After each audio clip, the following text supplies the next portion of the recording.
Hello guys, आज हम एक बहुत ही इम्पॉर्टेंट टॉपिक पे बात करने जा रहे हैं because we are learning the basics of palmistry. So हमें ये पता होना चाहिए कि पामिस्ट्री आधारित किस पे है, पामिस्ट्री के बेसिस क्या हैं और पामिस्ट्री के हम रूट से शुरू करेंगे।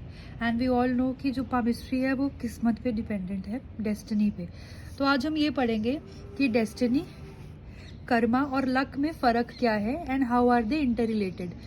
Will also learn about karma and its association with hard work, how hard work and karma are completely associated together. So सबसे पहले अगर हम बात करें कर्मा की, कर्मा बेसिकली मीन्स एक्शन, ठीक है। Now karma is the action, so it is the root, it is the basic. Hello guys, आज हम बात करेंगे about karma, destiny and luck and how these three things are interrelated, ठीक है। सबसे पहले हम कर्मा से बात करते हैं, कर्मा से शुरू करते हैं। कर्मा इज एक्शन, एक्शन मतलब इट इज़ द बेसिस, इससे सब कुछ शुरू होता है, this is the initiator, right. So karma is the action जिसके ऊपर हमारा डेस्टिनी का रिएक्शन बेस्ड होता है एंड डेस्टिनी के ऊपर बेस्ड होता है हमारा लक। डेस्टिनी मतलब किस्मत, किस्मत जो कि हमारे कर्मों पे बेस्ड है, राइट। तो यहाँ पे हमें पता लग गया कि जो एक्शन है उसी का हमें रिएक्शन मिलेगा in the form of destiny and in the form of luck. जितने अच्छे कर्म करोगे लक उतना ज़्यादा अच्छा होगा, लाइफ उतनी ज़्यादा बेटर होगी, ठीक है। अब इसके बाद अगर देखा जाए तो अगर हम बात करते हैं सिंपल टर्म्स में, so karma is the input that we put, it is the seed that we sow, right. Destiny is the output which is based on the karma, the actions that we have done, उस पे destiny based होती है। and luck जो है वो भी destiny पे based होता है, right. luck and destiny are not very much different. destiny में बस और बहुत ज़्यादा parameters होते हैं, luck is just one parameter out of it, right. so अगर हम देखें यहाँ पे अगेन, कर्म सबसे बड़ा हुआ क्योंकि इनपुट जितना अच्छा होगा आउटपुट उतना ही अच्छा होगा, इनपुट जितना बुरा होगा आउटपुट उतना ही खराब होगा, लक उतना ही लो होगा, राइट। यहाँ पे भी हमें पता लग जाता है कि Karma is the main cause, Karma is the main seed, जो हम सीड बोएंगे हमें वही वैसा ही रिजल्ट मिलेगा, वैसे ही फल मिलेंगे। नाउ कर्मा जो है ये ऑल टाइम्स पे एप्लीकेबल होता है क्योंकि हमारा जो सबकॉन्शियस माइंड है, हमारा सबकॉन्शियस माइंड ये कभी सोता नहीं है। The subconscious mind never sleeps, it is proven according to quantum physics as well. तो सबकॉन्शियस माइंड क्योंकि कभी सोता नहीं है, तो एक एक थॉट, एक एक एक्शन हमारा रिकॉर्ड हो रहा है 24/7, राइट। हमारे ग्रंथों के अकॉर्डिंग ये कहा जाता है कि मृत्यु के समय चित्रकूट आते हैं और वो हमारे सारे कर्मों को देखते हैं, हमारी पूरी लाइफ की एक मूवी प्ले होती है उनके सामने एंड देन हमारे अच्छे और बुरे कर्म डिसाइड करे जाते हैं। वो कैसे किया जाता है, क्योंकि सबकॉन्शियस माइंड जो है हमारा वो 1 मिनट भी नहीं सोता है, 24/7 it is working, it does not sleep, it is always recording. इसलिए कहा जाता है कि अच्छी सोच रखना, मंत्र उच्चारण करना, क्योंकि मंत्र का भी बता देती हूँ। मंत्र उच्चारण basically is the most powerful activity जो कि आपकी न्यूरल कनेक्शंस को और स्ट्रेंथन और स्ट्रॉन्ग कर सकता है, ठीक है। हम humans we are habitual of thinking about 60,000 thoughts on a daily basis. अगर हम मंत्र उच्चारण शुरू करते हैं, सिर्फ 5,000 वर्ड्स अगर हम भगवान के, समझ लो 5,000 बार भगवान का नाम जप कर रहे हैं, या फिर हम कोई मंत्र को सिर्फ 500 बार उच्चारण कर रहे हैं, उसी से ही this much of positivity will be able to compensate this much of negativity. क्योंकि we know we all live in the Kaliyuga and यहाँ पे लोग 60,000 में से 58,000 नेगेटिव थॉट्स ही सोचते हैं। बट माइंड यू, यहाँ के 2,000 थॉट्स भी इन 60 या 58 थॉट्स को इरेडिकेट कर सकते हैं, कंपनसेट कर सकते हैं। तो यहाँ पे क्या पता लगता है हमें कि एक्शन जितना इम्पॉर्टेंट है, थॉट भी इतनी ही ज़्यादा इंपॉर्टेंट है। अब subconscious mind works in a very mysterious ways. For example, अगर आप किसी का बुरा सोचते हैं तो जिसका बुरा सोच रहे हैं उसके साथ बुरा नहीं होगा, आपके साथ होगा, क्योंकि आपने वो फ्रीक्वेंसी अपने अंदर अट्रैक्ट करिए, आप उस लेवल पे वाइब्रेट कर रहे हैं। Universe works on the vibrations, the universe works on frequencies. तो आप जौन सी फ्रीक्वेंसी अट्रैक्ट करेंगे, आप किसी का बुरा सोच रहे हैं, आप लो फ्रीक्वेंसी पे वाइब्रेट हो रहे हैं, आप बुरे रिजल्ट्स अपने लिए अट्रैक्ट करेंगे। जिसके बारे में आप सोच रहे हो उसको कुछ नहीं होगा।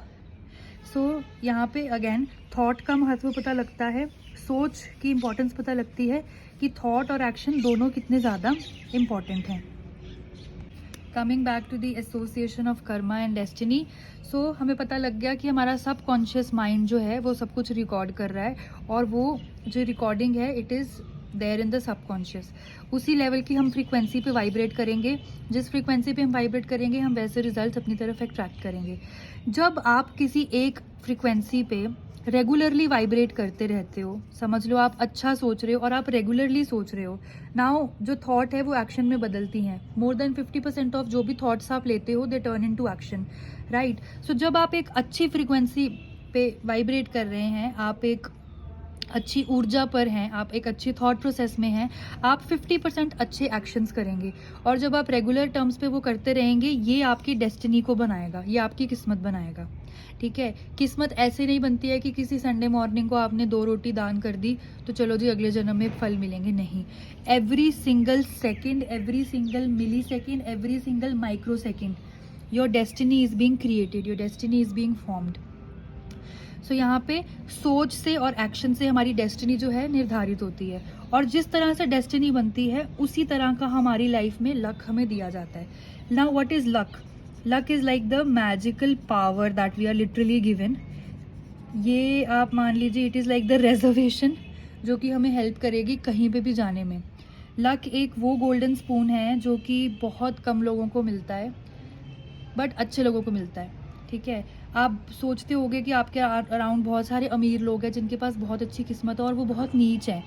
माना इस जन्म में वो हैं, बट पिछले जन्म में they must have done something great जिससे उनको ये लक, ये मैजिकल पावर, ये मैजिकल स्पून मिला है। बट लक की भी एक कंडीशन है। No matter if you are born with the golden spoon, no matter if you are born with the घी का मटका, नो मैटर आप कितने मर्जी गोल्डन स्पून से पैदा हो, आपको चम्मच स्पून से तो खुद ही खाना पड़ेगा। अगर आपको कोई फीडिंग भी कर रहा है, माउथ फीडिंग कोई कर रहा है आपको तब भी उसे डाइजेस्ट खुद ही करना होगा। और अगर चलो आपके लिए समझ लो कोई आपने मशीन लगवा ली पेट में, या फिर आपने कोई दवाई खा ली जिससे डाइजेशन हो गया, आपको एक्सक्रीशन तो खुद ही करना पड़ेगा, राइट।